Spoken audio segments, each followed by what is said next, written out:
Welcome to real news బులెటిన్ల ముందుగా headlines చూద్దాం. కవిత లేఖపైన స్పందించిన కేటీఆర్ అంతర్గత విషయాలను అంతర్గతంగానే చర్చించాలన్న మాజీ మంత్రి. పార్టీలో ప్రతి ఒక్కరూ కార్యకర్తలేనని అందరికీ రూల్స్ వర్తిస్తుందని వ్యాఖ్య. బీఆర్ఎస్ ప్రజాస్వామ్యబద్ధమైన పార్టీ అన్న కేటీఆర్.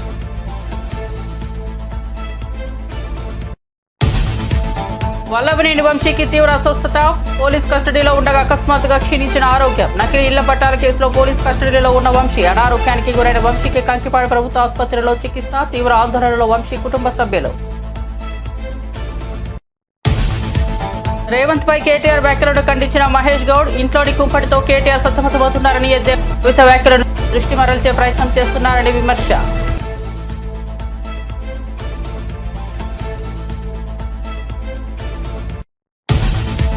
ఢిల్లీలో కేంద్ర మంత్రులతో ఏపీ సీఎం చంద్రబాబు సమావేశాలు. మీడియాకు వివరాలు తెలిపిన చంద్రబాబు ఏపీ సమగ్ర అభివృద్ధిపై కేంద్ర మంత్రులతో చర్చించినట్లు వెల్లడి.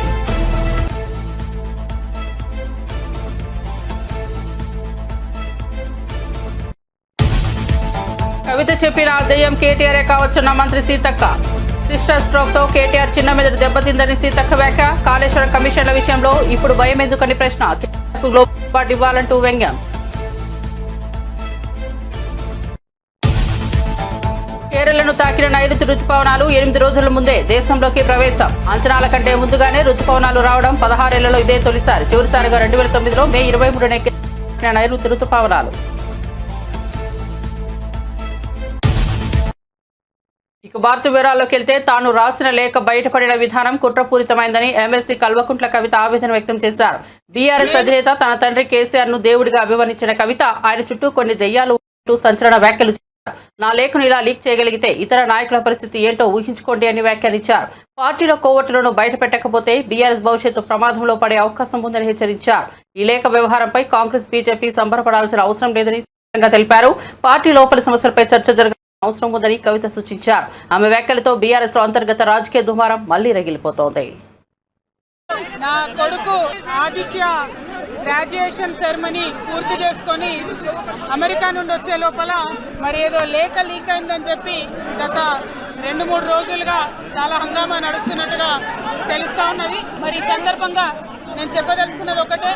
2 వారాల క్రితం నేను గౌరవనీయులు పెద్దలు కేసీఆర్ గారికి ఒక లేఖ రాయడం జరిగింది. నేను ఈ విధంగా కేసీఆర్ గారికి ఇదివరకు కూడా నా ఒపీనియన్స్ ఎప్పుడున్నా కూడా లేఖ ద్వారా చెప్పడం జరిగింది. అయితే ఈసారి నేను మొన్ననే చెప్పున్నాను, కుట్రలు కుతంత్రాలు జరుగుతూ ఉన్నాయని.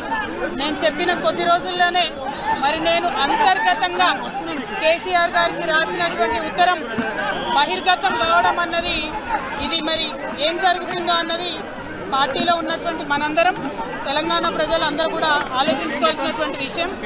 నేను వేరే ఏం విషయాలు చెప్పలేదు. నేను కేవలం పార్టీలో ఉండేటటువంటి అన్ని స్థాయిలో ఉన్నటువంటి నాయకులందరూ అనుకుంటున్నటువంటి విషయాలు. దాదాపు సగం తెలంగాణ నేను ఈ సందర్భంగా ఈ మధ్యలో టూర్ చేసినటువంటి సందర్భంలో తెలంగాణ ప్రజలు అనుకుంటున్నటువంటి విషయాలను మాత్రమే నేను పెద్ద ఎత్తున చెప్పడం జరిగింది తప్పితే నా పర్సనల్ ఎజెండా ఏమీ లేదు. నాకు వ్యక్తిగతంగా ఎవరి మీద ద్వేషం లేదు, ఎవరి మీద ప్రేమ లేదు. కానీ నేను రాసినటువంటి లేఖ చాలా అంతర్గతంగా పార్టీలో మా నాయకుడికి రాసినటువంటిది. అటువంటిది బహిర్గతమైందంటే మరి దాని వెనుక ఉన్నది ఎవరన్నటువంటిది ఆలోచించుకోవాల్సినటువంటి సందర్భం. I have return to my father Shri KCR గారు feedback which I got from every stature of the leader from our party and from Telangana people broadly 2 weeks back. I've always written to my father at various stages. Whenever I needed to give him any feedback, I've always written to him. But this time it got out. I believe it is a handiwork of some of the cowards in the party, and the party should decide how to deal with them. I have not written anything negative against KCR Garu or the party. To strengthen the party and to work for the people of Telangana. Feedback mechanism is necessary, and that is what I have done. Thank you. Jai Telangana. KCR Garu దేవుడు, కేసీఆర్ గారు దేవుడు. కానీ కేసీఆర్ గారి చుట్టూ కొన్ని దయ్యాలు ఉన్నాయి. వాళ్ళ వల్ల చాలా నష్టం జరుగుతున్నది. పార్టీలో ఉండేటటువంటి నాకు, నేను కేసీఆర్ గారి కూతుర్ని, అంతరంగికంగా నేను రాసినటువంటి లేఖనే బయటికి వచ్చిందంటే మరి ఇతర సామాన్యుల సంగతి, ఇతరుల పరిస్థితి ఏంటి పార్టీలో అన్నది ఇవాళ చర్చ జరగాల్సినటువంటి అవసరం ఉన్నది. దానికోసమే ఇవాళ నేను మీతో మాట్లాడుతూ ఉన్నాను. రెగ్యులర్గా నేను ఇచ్చిన ఫీడ్బ్యాక్ అందులో స్పెషల్ ఏం లేదు. ఏ మీటింగ్ అయినా ఏదైనా కూడా నేను సార్కి ఇస్తానే ఉంటాను. కానీ ఈసారి ప్రత్యేకించి బయటికి రావడం అన్నది నేను బాధాకరంగానే ఉన్నది. అయితే ఈ లేఖ, ఈ విషయం అంతా చూసుకొని కాంగ్రెస్ బీజేపీ పార్టీ బాగా సంబరపడుతున్నట్టున్నాయి. కోతి కొబ్బరిగా దొరికినట్టుగా ఏదో బీఆర్ఎస్ పార్టీ ఆగమైంది, కేసీఆర్ గారికి ఏమో అంత సీన్ లేదు. మా నాయకుడు కేసీఆర్ గారే. కేసీఆర్ గారి నాయకత్వంలోనే తెలంగాణ బాగుపడుతుంది, ముందుకు పోతుంది. అందులో ఎటువంటి అనుమానం లేదు. కేసీఆర్ గారి నాయకత్వంలోనే బీఆర్ఎస్ పార్టీ కూడా ముందుకెళ్తుందని చెప్పి నేను బలంగా పార్టీలో ఉన్నటువంటి చిన్న చిన్న లోపాలను డిస్కస్ చేసుకొని. ఆంధ్రప్రదేశ్ సీఎం చంద్రబాబు నాయుడుపై బీఆర్ఎస్ ఎమ్మెల్యే జగదీష్ రెడ్డి విమర్శలు కురిపించారు.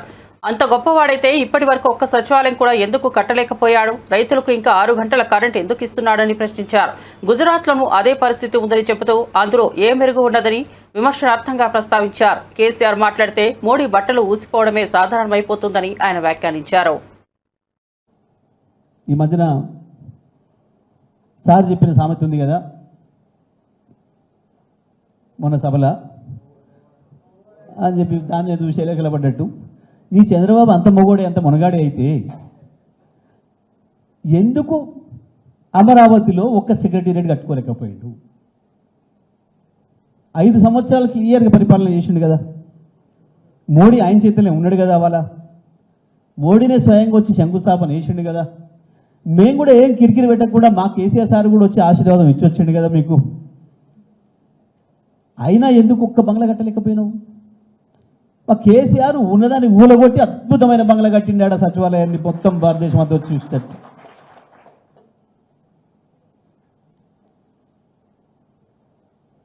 ఏది మీ మునగంతనం? మహామేధావులు ఇంత పొడుగు సర్టిఫికేట్ రాసుకుంటారు, వాళ్ళకి వాళ్ళే సంతకాలు పెట్టుకుంటారు, ఇట్లా బేషన్ భుజాలు కొట్టుకుంటారు వాళ్ళకి వాళ్ళే. ఏమైంది తెలివి? ఎందుకు ఇవ్వాలని కూడా ఇంకా 6-7 గంటల కరెంట్ ఉంది ఆంధ్రప్రదేశ్లో? ఇవాళకి కూడా 6-7 గంటల కరెంటు రైతాంగానికి. ఎందుకు కేసీఆర్ ఇవ్వగలిగిండు 3 ఏళ్లలో 24 గంటల కరెంట్? ఒక ఆంధ్రప్రదేశ్లో కాదు, గుజరాత్లో కూడా 6 గంటల కరెంట్ ఇప్పటికి కూడా రైతాంగానికి. 6 అంటే 6 గంటలు, 6 నిమిషాలు కూడా ఎక్కువయ్యారు, 6 సెకండ్లు కూడా ఎక్కువయ్యారు. ఆ రాహుల్ గాంధీ అంటే కూడా పెద్ద కార్యకర్త దొరికిండు మోడీకి కాబట్టి నడుస్తుంది కానీ వాళ్ళ రాజ్యం.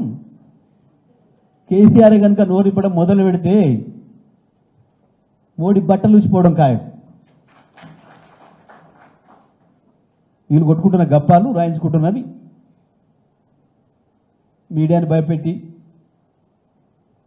పొలిటికల్లోడే భయపడుతుండే ఈడీలకు ఐటీలకు. ఇక మీడియా హౌస్ వాడు భయపడా? వాళ్ళు చేసే పనులే అవాయి. హైదరాబాద్ ఉప్పల్ నియోజకవర్గంలో బీజేపీ ఎంపీ ఈటెల రాజేందర్ దేశభక్తి ఉల్లాసంతో తిరంగా ర్యాలీ నిర్వహించారు. జాతీయ జెండాలతో కూడిన ఈ ర్యాలీలో బీజేపీ కార్యకర్తలు, స్థానిక యువత పెద్ద సంఖ్యలో పాల్గొన్నారు. ప్రజల్లో దేశభక్తి, గౌరవ అవహాలను పెందుపరచడమే లక్ష్యంగా ఈటెల ఈ కార్యక్రమాన్ని చేపట్టారు. దేశానికి త్యాగాలు చేసిన యోధులను స్మరించుకుంటూ తిరంగా పత్రికను గౌరవించాలన్న సందేశాన్ని ఈ ర్యాలీ ద్వారా ప్రజల్లోకి తీసుకెళ్లారు. తిలకాన్ని అయితే పాకిస్తాన్ ఉగ్రం మూకలు తుడిపేసిండ్రు.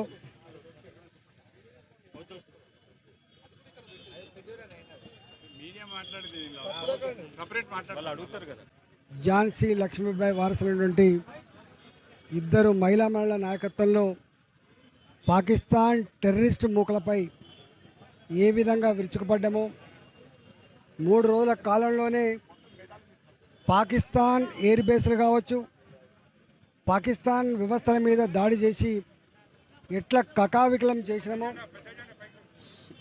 దెబ్బకే పాకిస్తాన్ దిమ్మ తిరిగి కాళ్ళబేరానికి వచ్చిందో, ఆ తదుపరి పరిణామాలకు భారత జాతి నరేంద్ర మోడీ గారికి మద్దతు ఇవ్వాలి, భారత సైన్యానికి స్ఫూర్తినివ్వాలని చెప్పి ప్రతి జిల్లాలో, ప్రతి నియోజకవర్గంలో తిరంగా ర్యాలీలను ఏర్పాటు చేసింది. ఈరోజు 11:30కు ఉప్పల్ నియోజకవర్గంలో ఎన్విఎస్ఎస్ ప్రభాకర్ గారు, మాజీ శాసనసభ్యులు, అదేవిధంగా సుభాష్ రెడ్డి గారు, మాజీ శాసనసభ్యులు, శాసన మండలి సభ్యులు జనార్దన్ రెడ్డి గారు, మా జిల్లా అధ్యక్షుడు మల్లారెడ్డి గారు, మహిళా సంఘ రాష్ట్ర నాయకురాలు రాష్ట్ర అధ్యక్షులు శిల్పారెడ్డి గారు, తాడూరు శ్రీనివాస్ గారు, కార్పొరేటర్లు శ్రీవాణి గారు, చేతన గారు, అదేవిధంగా డివిజన్ నాయకులు, సీనియర్ నాయకుల నాయకత్వంలో ఈరోజు సంఘీభావ ర్యాలీ నిర్వహించడం జరిగింది. రాబోయే కాలంలో భారత సైన్యానికి, భారత ప్రధానమంత్రి గారికి సంపూర్ణంగా మద్దతిస్తూ దేశం నరేంద్ర మోడీ గారి వెంట నిలబడాలి, భారత మాతను రక్షించుకోవాలనేటువంటి కాన్సెప్ట్తో ఈరోజు ర్యాలీ నిర్వహించడం జరిగింది.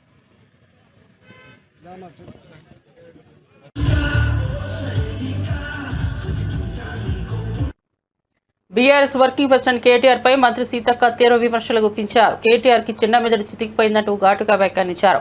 ఎమ్మెల్సీ కవిత లేఖలో పేర్కొన్న దెయ్యాలలో కేటీఆర్ కూడా ఉండే అవకాశం ఉందని అనుమానం వ్యక్తం చేశారు. కవిత చెప్పిన ధైర్యం కేటీఆర్ కావచ్చని నా అనుమానమని అన్నారు. కాళేశ్వరం ప్రాజెక్టు దోపిడీపై ఏర్పాటు చేసిన కమిషన్ ఎదుట కేటీఆర్ విచారణకు హాజరు కాకపోవడానికి భయపడుతున్నారని విమర్శించారు. అవినీతిని ప్రశ్నించే ధైర్యం లేకే ఆయన ఇటువంటి వ్యాఖ్యలతో దృష్టి మార్చే ప్రయత్నం చేస్తున్నారని ఆరోపించారు. ఇవాళ రాహుల్ గాంధీ గారి మీద పెట్టేటువంటి అభియోగాలు కక్షపూరితం. ఇవాళ సభ్య సమాజం అర్థం చేసుకోవాలి. వాళ్ళు సొంత ఆస్తుల కోసం ఎప్పుడు పాకులాడలేదు, సొంత పదవుల కోసం ఎప్పుడు పాకులాడలేదు. 36 సంవత్సరాలు అయింది ఇప్పటికీ రాజీవ్ గాంధీ చనిపోయి. ఆ రోజు నుంచి ఈ రోజు వరకు ఆ కుటుంబం పదవులలో లేదు. నిరంతరం ప్రజల కోసం పాటుపడుతుంది, వ్యవస్థ కోసం పాటుపడుతుంది. అదేవిధంగా మరి సమాజాన్ని ఐక్యంగా ఉంచడం కోసం పాటుపడుతుంది. అందరి సమానత్వం కోసం, పేదల అభ్యున్నతి కోసం పాటుపడుతుంది కాంగ్రెస్ పార్టీ.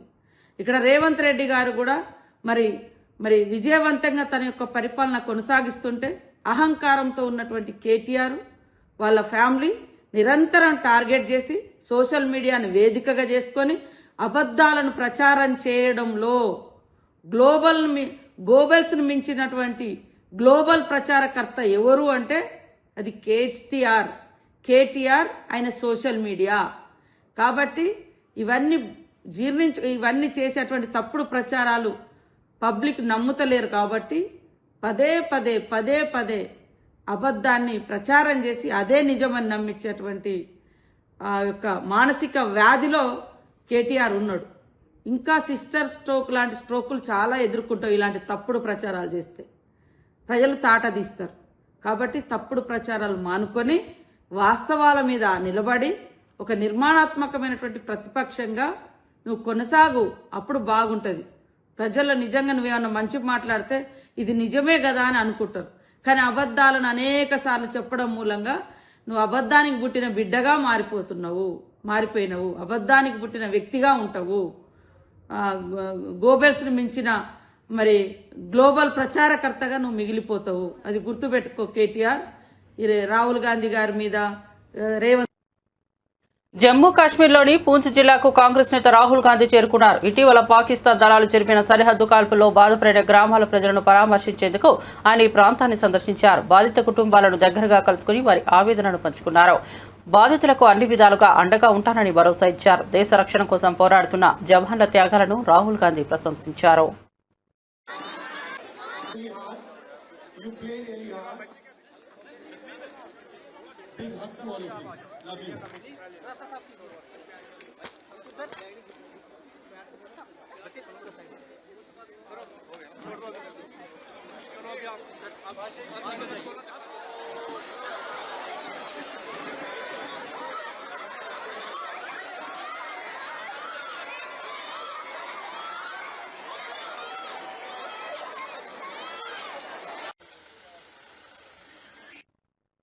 బీఆర్ఎస్ లో దెయ్యాలు రాక్షసులు ఉన్నాయని ఎమ్మెల్సీ కవిత స్వయంగా ఒప్పుకున్నారని TPCC MLC doctor Balmuri Venkat ఆక్షేపించారు.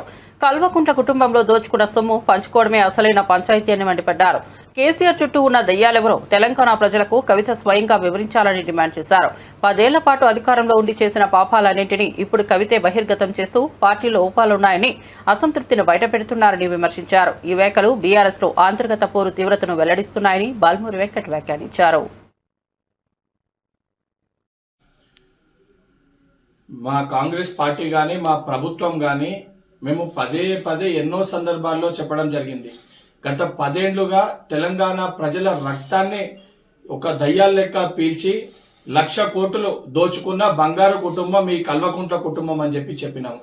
ఇది కల్వకుంట్ల కుటుంబం కాదు, కల్లాల కుటుంబం అని కూడా చాలా స్పష్టంగా చెప్పడం జరిగింది. నిన్న కవిత గారు ప్రెస్ మీట్ లో మాట్లాడుతూ చాలా స్పష్టంగా కొంతమంది దయ్యాలు ఉన్నారు అని చెప్పి తను కూడా అదే మాటని అంగీకరించడం జరిగింది. ఈ రోజు పంచాయతీ కేవలం వాళ్ళ కుటుంబం మధ్యలో ఉంటే మాకు దాంతో ఎటువంటి సంబంధం లేదు. కానీ ఆ దోచుకున్న 1,00,000 కోట్ల పంపకాలతోటి వచ్చిన పంచాయతీ కాబట్టి ఇది ఆ 1,00,000 కోట్లు దోచుకున్న మరి దయ్యాలు ఎవరు? కేసీఆర్ గారిని అన్నారా, లేదా కేటీఆర్ దయ్యమని అన్నారా, సంతోష్ రావు దయ్యమని అన్నారా, హరీష్ రావు దయ్యమని అన్నారా, లేదా బీఆర్ఎస్ పార్టీలో ఇంకే నాయకులని దయ్యాలని చెప్పి మీరు ఉద్దేశించి మాట్లాడినరో దానికి స్పష్టత తెలంగాణ సమాజానికి తెలంగాణ ప్రజలకి ఇవ్వాల్సిన బాధ్యత మీ పైన ఉంది. శాసన మండలి సభ్యునిగా కవిత గారిని దీనిపైన స్పష్టత ఇవ్వాల్సిందిగా కోరుకుంటున్నా. మీకు ప్రేమలు ఉన్నాయా, ద్వేషాలు ఉన్నాయా, మీ అన్న చెల్లెల మధ్యలో ఏ పంచాయతీలు ఉన్నాయో మాకు సంబంధం లేదు. కానీ 1,00,000 కోట్లు దోచుకొని ఆ పంపకాల్లో వచ్చిన పంచాయతీ కాబట్టి మేము పదే పదే వీళ్ళు దయ్యాలు లెక్క గత 10 ఏళ్ల మీ పరిపాలనలో ప్రజల రక్తాన్ని పీల్చుకొని తిన్నారని చెప్పి మేము కూడా చెప్పినాము. ఆ చెప్పిన మాటల్ని మీరు కూడా స్వయంగా ఆ కుటుంబంలో ఉన్న ఒక కుటుంబ సభ్యురాలు కల్వకుంట్ల కవిత గారు అంగీకరించారు. మరి అంగీకరించినప్పుడు ఆ దయ్యాలు, ఆ రాబందులు, ఆ రాక్షసుల పేర్లు కూడా తెలంగాణ ప్రజలకి స్పష్టత ఇవ్వాలని చెప్పి కవిత గారిని కోరుతున్నా. నేషనల్ హెరాల్డ్ కేసులో సీఎం రేవంత్ రెడ్డి పేరు ఛార్జ్ షీట్లో ఉండటాన్ని తీవ్రంగా తప్పుపట్టిన బీఆర్ఎస్ వర్కింగ్ ప్రెసిడెంట్ కేటీఆర్ నైతికత ఉంటే వెంటనే రేవంత్ రెడ్డి రాజీనామా చేయాలి అన్నారు. గతంలో యడ్యూరప్ప హౌసింగ్ స్కామ్ నేపథ్యంలో కాంగ్రెస్ నేతలు ఆయన రాజీనామా చేయాలని డిమాండ్ చేసిన సందర్భాన్ని ఉదాహరించారు. అదే నైతిక ప్రమాణాలను ఇప్పుడు రేవంత్ రెడ్డి పైన అమలు చేయాలని కాంగ్రెస్ నాయకులను కోరారు. అలాగే తన సోదరి కవిత బీఆర్ఎస్ లో జరుగుతున్న అంశాలపై బహిరంగంగా మాట్లాడిన విషయాన్ని కొట్టిపారేశారు. నాన్నను డైరెక్ట్ గా కలిసే అవకాశం నీకు ఉంది, అలా ఎందుకు మాట్లాడావు అంటూ కవితకు వార్నింగ్ ఇచ్చారు. పార్టీ అంతర్గత విషయాలు బయటపెట్టడం సరైనది కాదని స్పష్టం చేశారు. కేటీఆర్ వ్యాఖ్యలతో బీఆర్ఎస్ లో ఉన్న సంక్షోభం బహిరంగంగా వెలువడింది. రేవంత్ రెడ్డి ఇప్పుడు ఆ దయ్యాన్ని శనిని ఎట్లా వదిలించాలనేది మా టార్గెట్. ఇక మీరు చెప్పే టెన్షన్ ఎందుకే అంతగానో మాట్లాడి రాదు, ఎందుకు అంత ఎగబడుతున్నావు? నేను అనేది ఏమంటే మీరు ఒకటి గుర్తుపెట్టుకోండి, లోక్సభ ఎన్నికలకు ముందు మేము పార్లమెంటు నియోజకవర్గాల వారీగా సమావేశాలు పెట్టాం, సమీక్షా సమావేశం. ఇక్కడ అసెంబ్లీలో ఓడిపోయాము, ఎట్లా ముందుకు పోవాలని చెప్పి దాదాపు 17 రోజుల పాటు మీరందరూ చూశారు. ఇక్కడే వేల మంది కార్యకర్తలతో కూర్చొని దాదాపు 7, 8, 9, 10 గంటలు వారితో చర్చించాం. ఆ ప్రాసెస్లో చాలామంది డైరెక్ట్గా మైకులో మాట్లాడిన వాళ్ళు ఉన్నారు, కొంతమంది చిట్టీల మీద రాసిచ్చిన వాళ్ళు ఉన్నారు, కొంతమంది కేసీఆర్ గారికి ఉత్తరం అందించండి అని చెప్పి ఉత్తరాలు ఇచ్చిన వాళ్ళు ఉన్నారు. కాబట్టి మా పార్టీలో we encourage open culture, democracy కాబట్టి, డెమోక్రాటిక్ పార్టీ కాబట్టి, ప్రజాస్వామిక స్ఫూర్తి ఉన్న పార్టీ కాబట్టి మా పార్టీ అధ్యక్షుల వారికి ఎవరైనా సూచనలు చేయాలనుకుంటే ఉత్తరాలు రాయొచ్చు. అదేదో చాలా గొప్ప విషయం అన్నట్టు మీరందరూ అంత బాధపడిపోవాల్సిన అవసరం ఏం లేదు. నేను అనేది ఏమంటే మా పార్టీలో డెమోక్రసీ ఉంది కాబట్టి మా పార్టీ అధ్యక్షుల వారికి మా పార్టీ నాయకులు ఎవరైనా సరే అప్పుడప్పుడు సూచనలు సలహాల రూపంలో లిఖితపూర్వకంగా ఇవ్వచ్చు, ఓరల్గా ఇవ్వచ్చు, రకరకాలుగా ఇవ్వచ్చు. అట్లాగే నేను ఒక మాట మాత్రం చెప్తాను, మనం ఎవరైనా సరే పార్టీలో ఏ హోదాలో ఉన్నా కొన్ని విషయాలు అంతర్గతంగా మాట్లాడాల్సిన విషయాలు అంతర్గతంగా మాట్లాడితేనే బాగుంటుంది. పార్టీ ఫోరమ్స్ ఉన్నాయి, అధ్యక్షుల వారితో కలిసే అవకాశం ఉంది, లేదా ఆఫీస్ బేరర్స్ ఉన్నారు, కలిసి చెప్పుకునే అవకాశం ఉంది. కాబట్టి అంతర్గతంగానే కొన్ని విషయాలు మాట్లాడితే బాగుంటుంది. అది అందరికీ వర్తిస్తుంది, వీళ్ళకి వాళ్ళకని కాదు, అందరికీ వర్తిస్తుంది. తప్పకుండా ఎవరమైనా ఒకటే, ఈ పార్టీలో అందరం కార్యకర్తలమే, అందరికీ కూడా ఇదే సూత్రం వర్తిస్తుంది. కాబట్టి మీరు కూడా దయచేసి ఇంత ఇంపార్టెంట్ ఇష్యూ మాట్లాడితే దీని మళ్ళీ మీరు, నాకు తెలుసు మీ సంగతి, you are intelligent, unfortunately I'm also intelligent. కాబట్టి నేనేమంటానంటే మీరు ఏం పెడతారో, మీరు ఏం హెడ్డింగ్ పెడతారో తెల్లారు నాకు తెలుసు, మీ బాధలు కూడా నాకు తెలుసు, మీ మేనేజ్మెంట్లోకి ఉండే అవస్థలు నాకు తెలుసు, రేవంత్ రెడ్డి గారి ఒత్తిళ్లు తెలుసు. కాబట్టి నేను ఎక్కువ చెప్పను, ఒకటి మాత్రం చెప్తాను, మా పార్టీలో డెమోక్రసీ ఉంది, మా పార్టీలో సలహాలు సూచనలు ఎవరైనా ఇవ్వచ్చు, ఎట్లా అయినా ఇవ్వచ్చు. గతంలో పార్లమెంట్ సమావేశాల సందర్భంగా లేఖలు వచ్చినాయి, సూచనలు వచ్చాయి, అట్లా వచ్చినప్పుడు వాటిని ప్రజాస్వామికంగా స్వీకరిస్తాం. థ్యాంక్ యూ, మీ అందరికీ థ్యాంక్ యూ. నేషనల్ హెరాల్డ్ విషయంలో ఏమైనా అడగదలుచుకుంటే బ్యాక్ టీవీ కానీ ఇంకో టీవీ కానీ అడగచ్చు. నేషనల్ హెరాల్డ్ విషయంలో ఏమైనా మాట్లాడదలుచుకుంటే మాట్లాడండి, చెప్తాను. మిగతా విషయాలు ఆల్రెడీ నేను చెప్పాను, అంతకంటే ఎక్కువ చెప్పాల్సిన అవసరం. నేషనల్ హెరాల్డ్ విషయంలో, యంగ్ ఇండియా విషయంలో, మీ కుంభకోణం విషయంలో మీకు ఏమైనా అడగదలుచుకుంటే అడగండి. ఓకే, అన్ని పార్టీలో ఉంటారు, రేవంత్ రెడ్డి కోవట్లు ఉంటే ఉండొచ్చు, ఏముంది అందులో. Coverts will expose themselves. కొన్ని coverts will expose themselves in due course of time. ఎందుకు తొందర, ఎందుకు కేసు వాళ్ళు? Yes, thank you. Finally BRS లో ఎమ్మెల్సీ కవితను సస్పెండ్ చేసేందుకు స్కెచ్ వేయబడుతోందని పార్టీ నేత సామ రామ్మోహన్ రెడ్డి సంచలన వ్యాఖ్యలు చేశారు. కవిత లేఖలో పేర్కొన్న దెయ్యాలు అనే వాళ్లే సంతోష్ రావు, కేటీఆర్, హరీష్ రావు అంటూ తీవ్ర ఆరోపణలు చేశారు. కవితను దూరం చేసి కేటీఆర్ అధికారాన్ని పొందే ప్రయత్నం చేస్తున్నారని విమర్శించారు. కవిత దృష్టిలో కేసీఆర్ పక్కన ఉన్న పెద్ద దెయ్యం సంతోష్ రావేనని స్పష్టంగా పేర్కొన్నారు. తండ్రిని కలవాలనుకున్న కవితకు ఫోన్ ఇవ్వకుండా అడ్డుకున్నది కూడా అతడేనని సామ ఆరోపించారు. ఇది కుటుంబ రాజకీయం మాత్రమే కాదు, బీఆర్ఎస్ లో తీవ్ర అంతర్గత సంక్షోభానికి సంకేతమని రాజకీయ వర్గాలు అభిప్రాయపడుతున్నాయి.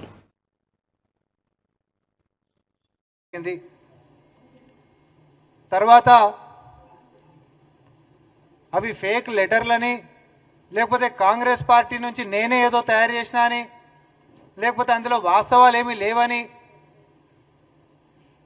వాళ్ళ కింద ఉండి జీతాలు తీసుకుంటున్నటువంటి కొంతమంది సోషల్ మీడియా, తర్వాత కొంతమంది యూట్యూబ్ ఛానళ్ళు, తర్వాత వాళ్ళ ప్రచారం తప్ప వేరే ప్రజానికమో లేకపోతే ప్రజాస్వామ్యమో పట్టించుకున్నటువంటి కొంతమంది, ఇవన్నీ ఇదంతా కూడా ఒక ఫేక్ న్యూస్, ఫేక్ లెటర్లు అట్లాంటివి లేనే లేవు అని మాట్లాడితే, నిన్న విమానాశ్రయంలో స్వయాన కల్వకుంట్ల కవిత గారు ఆమె రాసినటువంటి లేఖ గురించి ప్రస్తావించినటువంటి అంశాన్ని నేను మళ్ళొకసారి గుర్తు చేస్తూ, ఆమె అక్కడికి ఆపకుండా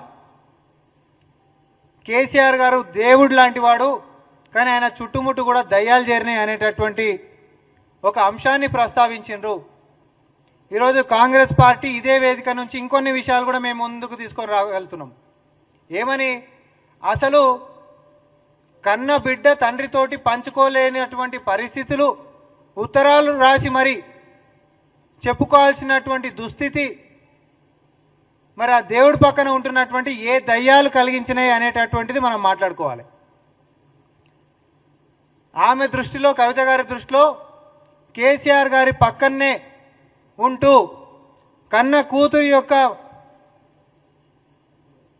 సమావేశాన్ని కూడా జరగనీయకుండా, తన మనసులోపటి మాటల్ని కూడా చెప్పనీయకుండా ఆపినటువంటి అతిపెద్ద దయ్యం ఎవరు అనంటే సంతోష్ రావు.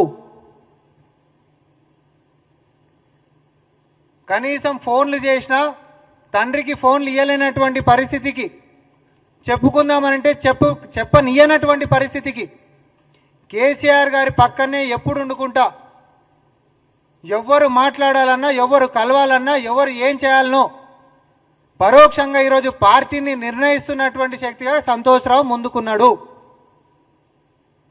ఎమ్మెల్యేలు పత్రికలు ఈయనకి పోతామనంటే కూడా దర్శనానికి ధరలు పెట్టినటువంటి చరిత్ర ఆయన కుంతి అనేటటువంటిది ఇదే మీడియా ముఖంగా నేను చెప్తా ఉన్నా. ఇక టీడీపీ ప్రభుత్వాన్ని ఉద్దేశించి వైఎస్ఆర్సీపీ సీనియర్ నేత మాజీ మంత్రి పేర్నినాని తీవ్ర హెచ్చరిక చేశారు. వల్లభనేని వంశీకి మీ కుట్రల వల్ల ఏదైనా జరిగితే అదే మిమ్మల్ని బలి తీసుకుంటున్నట్టు కూటమి ప్రభుత్వంపై ఘాటు వ్యాఖ్యలు చేశారు. గతంలో వంగవీటి రంగా హత్య ఎలా ఎన్టీఆర్ పతనానికి కారణమైందో గుర్తు చేస్తూ అదే తరహాలో ఇప్పుడు జరగొచ్చని సూచించారు. టీడీపీ ఎమ్మెల్యేగా ఉన్న సమయంలో వంశీ దొంగ పట్టాలు పంచాడని అభియోగం మోపితే ఆ సమయంలో ప్రభుత్వాన్ని నడిపిన మీరా ముద్దాయిలు కారా అని నిలదీశారు. ఇది రాజకీయ కుట్రగా అభివర్ణిస్తూ వైఎస్ఆర్సీపీ నేతలపై వేధింపులు పెరిగితే ప్రజా వ్యతిరేకత ఏ స్థాయికి చేరుతుందో ఆలోచించుకోవాలని అన్నారు. కూటమి ప్రభుత్వానికి పేర్నినాని ఇచ్చిన ఈ వార్నింగ్ రాజకీయ వర్గాల్లో చర్చనీయాంశమైంది. నేరం మీద ఆడికి ఏముందో తెలియదు మనకి. అతనికి ఫైల్స్ ఉంది వెంటనే వచ్చేయాలి, మాకు ప్రాణం పోతుంది. ఫైల్స్కి ప్రాణం పోతాం ఏంటి? లబలబలు ఆడిపోయారు రాష్ట్రంలో ఉన్నటువంటి చంద్రబాబు దగ్గర నుంచి మొత్తం అంతా కూడా. ఫైల్స్కి తెచ్చి రమేష్ హాస్పిటల్లో వైద్యం కావాలంట. ఇతనికేమో ఊపిరాట్లేదు, ఊపిరితిత్తుల్లో సమస్య ఉందని చెప్పి చెప్పుకుంటా రోజు కోర్టు తీర్పు మీదకు రోజు రాత్రిపూట జైలు సెల్లో ఆక్సిజన్ పెట్టుకునేటువంటి పరిస్థితి, సిపిఆప్ మిషన్ పెట్టుకుని అతను రోజులు గడుపుతున్న పరిస్థితి ఉంటే, అంటే ఒక్కరోజు ఒక్కో వీళ్ళ తరపున పనిచేస్తే మాత్రం ఫైల్స్ ఉన్నాయని చెప్పిన. ఎప్పుడో ఫైల్స్ ఆపరేషన్ చేయించుకుంటే ఫైల్స్ ఆపరేషన్ అయింది చచ్చిపోతాడండి. ఫైల్స్ ఆపరేషన్ అయితే చచ్చిపోతాడండి.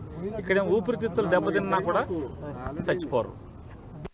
ఏంటి కేసు వంశీ మీద కేసే అంటే చంద్రబాబును ముఖ్యమంత్రిగా ఉన్నప్పుడు వల్లభనేని వంశీ తెలుగుదేశం పార్టీ ఎమ్మెల్యేగా ఉండి దొంగ పట్టాలు పంచిపెట్టాడనేటువంటి అభియోగం అంట.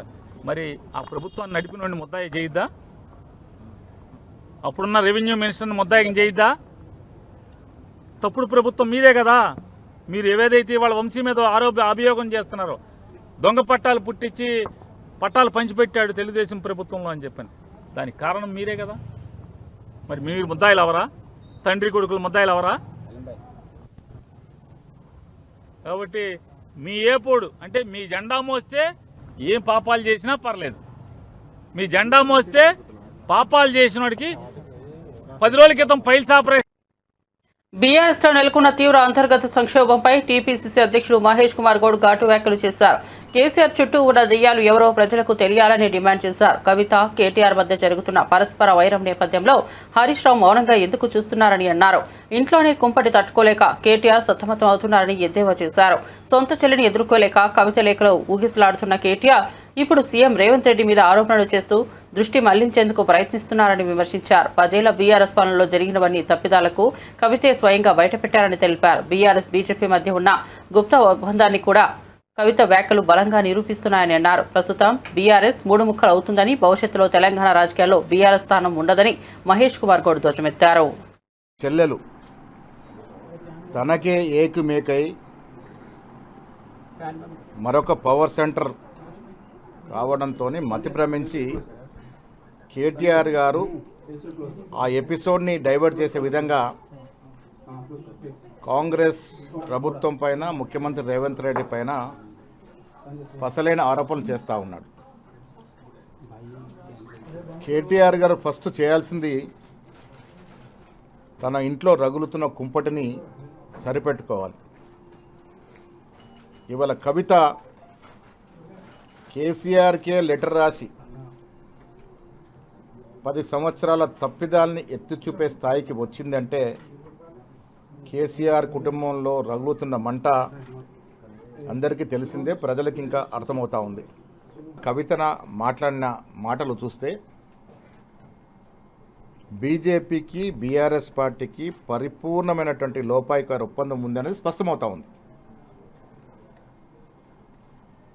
2004 నుంచి 2014 వరకు కేంద్రంలో ఉన్నటువంటి బీజేపీ ప్రభుత్వానికి అన్ని రకాలుగా సహాయసహకారాలు అందిస్తున్న మూలానే కవిత గారు లిక్కర్ కేసులో ఇరికినప్పుడు అమిత్ షా దగ్గరికి వెళ్ళి బేరమాడుకొని బెయిల్ వచ్చే విధంగా చేసుకున్న సందర్భం ప్రజలు మర్చిపోలే. ఎందుకంటే A2కి బెయిల్ రాకుండా A1కి బెయిల్ వచ్చింది. దాంట్లో అసలు ఇవాళ రాజకీయ పదవుల కోసం కేసీఆర్ కుటుంబంలో పెరిగిన పోటీ వల్ల ఇలా బీఆర్ఎస్ పార్టీ 3 ముక్కలు అవుతా ఉంది. భారత వాతావరణ విభాగం దేశ ప్రజలకు చల్లని కబురు అందించింది. దేశంలో వ్యవసాయానికి ఊతమిచ్చే నైరుతి రుతుపవనాలు కేరళను తాకాయి. ఏడాది సాధారణ కంటే 8 రోజుల ముందుగానే నైరుతి రుతుపవనాలు దేశంలోకి ప్రవేశించినట్లు ఐఎండీ వెల్లడించింది. మరో 2-3 రోజుల్లో ఏపీలోకి ప్రవేశించే అవకాశం ఉంది. వీటి ప్రభావంతో జూన్ 2వ వారం నుంచి రాష్ట్ర వ్యాప్తంగా విస్తారంగా వర్షాలు కురిసే అవకాశం ఉందని వాతావరణ శాఖ నిపుణులు చెబుతున్నారు. ఇదిలా ఉంటే అంచనాల కంటే ముందుగానే రుతుపవనాలు రావడం 16 ఏళ్లలో ఇదే మొదటిసారి. చివరిసారిగా 2009లో మే 23నే నైరుతి రుతుపవనాలు కేరళను తాకాయి. గతేడాది రుతుపవనాలు మే 30న వచ్చాయి. కానీ ఈ ఏడాది 6 రోజులు ముందుగానే వచ్చేశాయి. మరిన్ని అప్డేట్స్ కోసం చూస్తూనే ఉండండి రియల్ న్యూస్.